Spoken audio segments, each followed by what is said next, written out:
Assalamualaikum, kembali lagi di Roda Sejarah Channel yang mengulas tentang sejarah Indonesia. Terus dukung channel ini dengan cara like, comment, share, dan subscribe. Langsung saja kita ke pembahasannya. 17 Agustus 1945 adalah hari bersejarah bagi seluruh rakyat Indonesia. Hari di mana pembacaan teks proklamasi kemerdekaan Indonesia diumumkan. Pada tanggal itu juga, naskah proklamasi ditandatangani oleh dua orang putra bangsa yang akan selalu dikenang jasa-jasanya untuk kemerdekaan Indonesia. Kedua putra bangsa itu kemudian diberi gelar pahlawan proklamator. Mereka adalah Insinyur Soekarno dan Dr. Andes Haji Muhammad Hatta. Soekarno atau biasa dipanggil Bung Karno adalah presiden pertama Republik Indonesia. Soekarno lahir di Blitar 6 Juni 1901. Masa kecil Bung Karno hanya beberapa tahun hidup dengan orang tuanya di Blitar, semasa sekolah dasar hingga lulus. Bung Karno tinggal di rumah Haji Omar Said Djokro-Minoto, yang merupakan politis kawakan pendiri Serikat Islam. Kemudian melanjutkan sekolah di HBS, Hager Burger School. Saat sekolah di HBS itu, Bung Karno telah memupuk rasa nasionalisme dalam sanubarinya. Setelah menyelesaikan sekolah di HBS pada tahun 1920, Soekarno pindah ke ibu kota Jawa Barat dan melanjutkan ke THS, atau saat ini menjadi Institut Teknologi Bandung. Beliau pun berhasil meraih gelar insinyur pada 25 Mei 1926. Kemudian pada 4 Juli 1927, Bung Karno mendirikan sebuah partai yang bernama PNI atau Partai Nasional Indonesia, yang bertujuan untuk menuju Indonesia merdeka.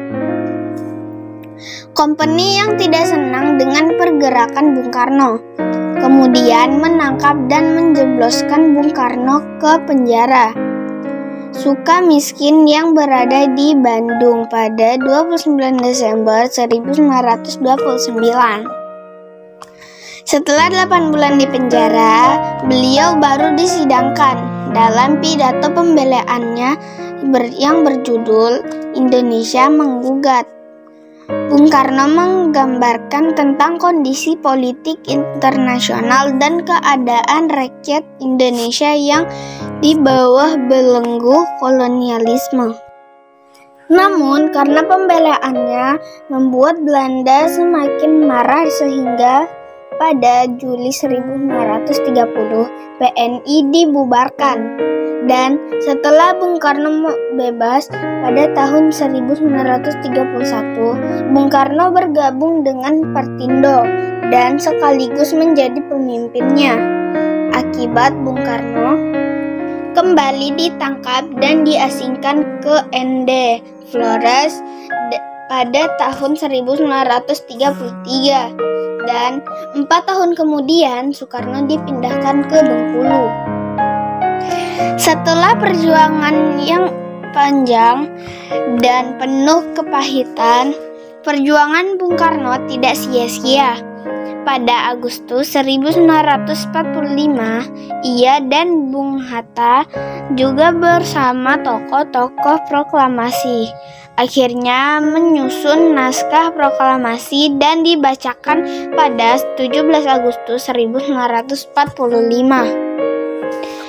Muhammad Hatta atau Bung Hatta, panggilan akrabnya, beliau adalah wakil presiden pertama Republik Indonesia, mendampingi pasangan emasnya, Insinyur Soekarno. Bung Hatta lahir pada 12 Agustus 1902 di Bukit Tinggi, Sumatera Barat. Pendidikan Bung Hatta dimulai dari sekolah rakyat. Bung Hatta juga kental dengan pelajaran agama karena dilahirkan di lingkungan keluarga yang kuat akan ilmu agama. Beranjak dewasa, Bung Hatta menempuh pendidikan di sekolah Mulo. Selama sekolah, ia mempelajari banyak hal di luar pelajaran formal seperti keorganisasian. Kecintaannya terhadap organisasi masih terbawa saat Bung Hatta melanjutkan pendidikan di PHS, Prince Hendrik School. Pada 1921, ia aktif menjadi bagian dari Jong Sumatran and Bon. Setelah lulus dari PHS dan mendapatkan biaya siswa kuliah di Rotterdam, Belanda, Bung Hatta kembali menambah ilmunya dengan mempelajari hal-hal seperti tata negara dan juga ekonomi kolonial. Pada tahun 1926, Bung Hatta terpilih menjadi Ketua Perhimpunan Indonesia. Sebagai Ketua Himpunan Indonesia, Bung Hatta dapat menyampaikan gagasannya terkait politik yang dianut dan akan dijalankan Perhimpunan Indonesia. Sama seperti Soekarno, Belanda menganggap ini suatu ancaman bagi pemerintah kolonial. Bung Hatta pun pernah ditangkap dan dipenjarakan dengan tuduhan menjadi anggota himpunan terlarang, terlibat dalam pemberontakan, dan menghasut untuk menentang kerajaan Belanda. Dan setelah 5 tahun setengah, berkat pembelaan dan perjuangan hukum teman-teman, beliau dibebaskan dari segala tuduhan. Tak sampai situ, Bung Hatta juga pernah diasingkan ke Digul dan Banda Neira. Dan saat Jepang menduduki Indonesia, Bung Hatta dibebaskan dan dijadikan penasehat oleh pemerintah Jepang. Hal ini dimanfaatkan Bung Hatta untuk membela kepentingan rakyat Indonesia. Beliau juga terlibat andil dalam keanggotaan Panitia 9 dan PPKI sebagai media kemerdekaan Indonesia.